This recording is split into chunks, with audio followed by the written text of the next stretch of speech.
xiisada Jubbaland iyo dowladda federaalka Soomaaliya meeshii ugu xumayd abid ayay maraysaa marba marka ka dambeysana xiisadu cirka ayay isku sii shareeraysaa. dowladda federaalku markay ku soo fashilantay Raas Kamboni waxay bilowday qorshe kale oo ay ka bilowday gobolka Gado oo ka dhan ah kooxaha khawaarijta iyo Axmed Madoobena go'aan adag ayuu kala hor yimid waxa uuna wadaa qorshayaal uu ku fashilinayo qorshaha dowladda ay ka wado gobolka Gado. odayaashii ogaadeen haddoon bay indhaha kala qaadeen. Axmed Madoobe dooni mayno ayaa ka socota magaalada Nairobi iyo Garis iyo waliba Muqdisho. waxay si weyn uga hor imaadeen qorshaha Axmed Madoobe ee ah sanad walba hebel baa soo duulay reer hebel baa nagu soo duulay reer hebel baa nagu soo duulayna reer Jubbaland hadda way fahmeen oo qorshahaasi Axmed Madoobe tiriibkan uma gadmayo waa laga hor imaaday. war soo dhawaada wadayaal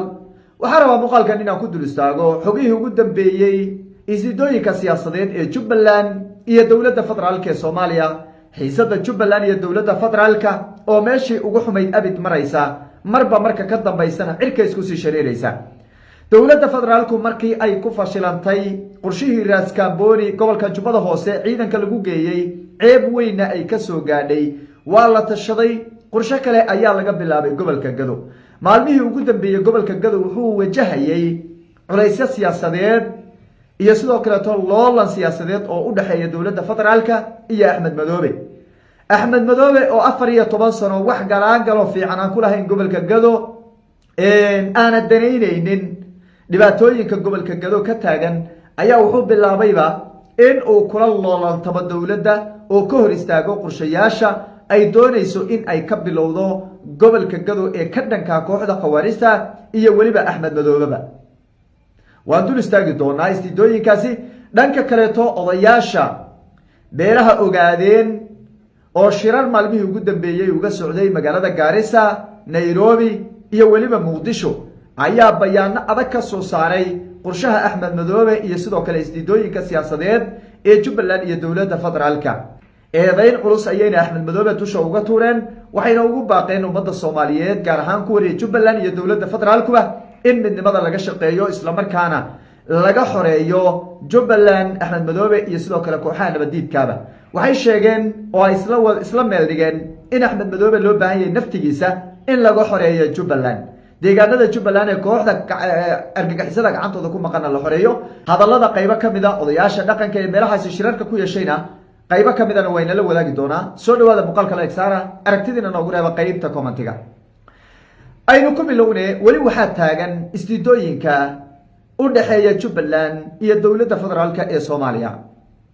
waxaan ogsoonayn oo asbuucii la soo dhaafay hadalhaynteedu ay taagnayd qorshihii dowladda federaalku ay ku geysay ciidanka Soomaaliyeed qaybahooda kala duwan magaalada Raas Kamboni ee gobolka Jubbada Hoose.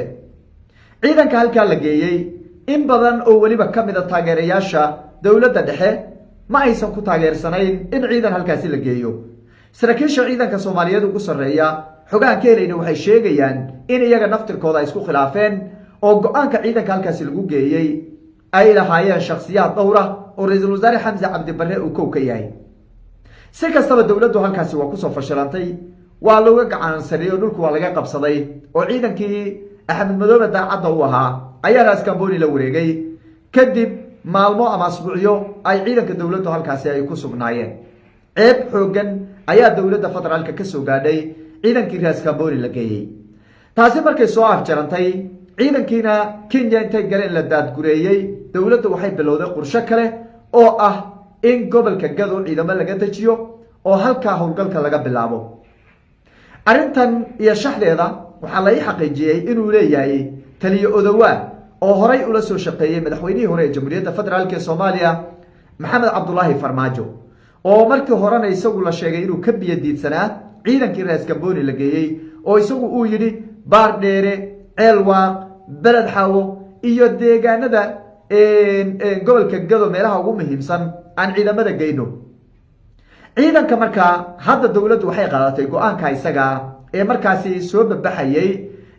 arrimahaasi la xidhiidho ciidamo ayayna dowladdu ku soo daadgureynaysaa gobolka Gado gaar ahaan beled xawo iyo baar dheere. labadaas istiraatiijiyadood ayay dowladdu hadda ciidamadii ugu badanaa ay keentay qaybana hadda ay keenaysaa. ciidanka baardheere ama gobolka gadaba waxay qaadatay madaxda dowladdu qaateen sida la ii xaqiijiyey in ciidanka lagu xoreeyo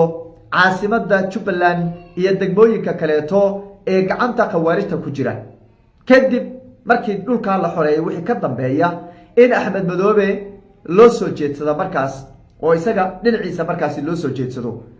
dowladdu markay qorshahaasi ay qaadatay dhulka lagu xoreynayo Axmed Madoobe dhaqaaq buu isagana bilaabay gudoomiyuu soo magacaabo gobolka Gado uu soo magacaabay ciidamada uu soo daadgureynaya waxa la sheegay waliba in ciidamo badan uu doonayo inuu keeno magaalada Ceelwaaq kadibna uu xadka Kenya soo marsiyo oo balad xawana uu dagaal ka abuuro ciidanka dowladda ee balad xaw ku sugan oo halkaas dagaal uu ku qaado ayuu qorsheynayaa la leeyahay Raskamboni ayuu si fudud Axmed Madoobe iyo ciidankiisu ay kula wareegeen qorshaha labaad waxay doonayaan inay balad xawo ay la wareegaan oo ciidanka dowladda ay dagaal ku qaadaan iyo dadka shacabka ee dowladooda Soomaaliyeed taageersan ee muddada badan u sacabatumay Axmed Madoobe ee wax horumar ah iyo wax ay ka heleen dowladnimo iyo sabstoon aan ka helin inuu dagaal ku qaado colaadka dhaxlido oo xabad iyo uu la dhaco ayuu qorsheynayaa Axmed Madoobe wuxuu kala qorsheynayaa sidii baardheere shacabka degan oo u hubayn lahaa uga horkeeni lahaa oo ciidanka maadaama baardheere isagu uusan ciidan diyaaradana uu ku geystan oo sanaysan baardheere uusan ciidan geyn karin wuxuu doonayaa shacabka inuu hubeeyo oo halkaas uu ka horgeeyo ciidanka dowladda Soomaaliyeed ay halkaas geysay runaantii marka laga fiiriyo baardheere meel hadda Axmed Madoobe dhaqso looga soo gaari kara ma aha laakiin waa meel laga xoreyn karo caasimada Jubbaland magaalada Bu'aale iyo degmooyinka kale ee Jubbada Dhexe laga xoreyn kara weeye oo ciidanka dowladdu halka istiraatiijiyad ayay u tahay in magaalooyinkaasi ay imaadaan laakiin Axmed Madoobe oo ka duulaya inaysan dowladdu qabsanin caasimada Jubbaland Bu'aale inaysan gacanba ku dhigin oo waxa weeye aysan garaangalba ku yeelanin oo markaasi ka cabsi qaba dowladdu haddii ay u soo dhaqaaqdo inay Bu'aale qabsataan ay halis ku noqon karto ayaa doonaya inuu qorshahaasi ishortaago oo uu fashiliyo arinta waxaa ka hadlay odayaasha dhaqanka ee beelaha ogaadeen oo maalmihii ugu dambeeyay shir ku lahaa magaalada Garissa Nairobi iyo waliba Muqdisho oo shirarkoodina burtiyeedka ka soo saareen ku cambaareeyay ishortaaga Axmed Madoobe uu ishortaagayo xoreynta deegaanada Jubbaland ee gacanta khawaarijta ku maqan waxaa sidoo kale ay si weyn u cambaareeyeen 13 sano oo Kismaayo la fadhiyay iyo wax qabad la'aanta oo Axmed Madoobe hadana ku sii doonayo kursiga inuu ku sii joogo waxaa sidoo kale ay taageereen mowqifka dowladda federaalka iyo ra'iisul wasaaraha Soomaaliyeed Xamza Cabdi Barre oo isagu runaantii ay ka go'an tahay markii laga qiimeeyo in Jubbaland isbedel ay hesho si kastaba ha ku imaadeen odayaashu bayaanka ay soo saareen oo isku dhinac u dhacaayay waxay si weyn u cambaareeyeen falkii xumaa ee argagaxa lahaa ee qaranka Soomaaliyeed lagu ceebeeyay ciidankii Soomaaliyeed ee Raskamboni lagu weeraray iyo sidoo kale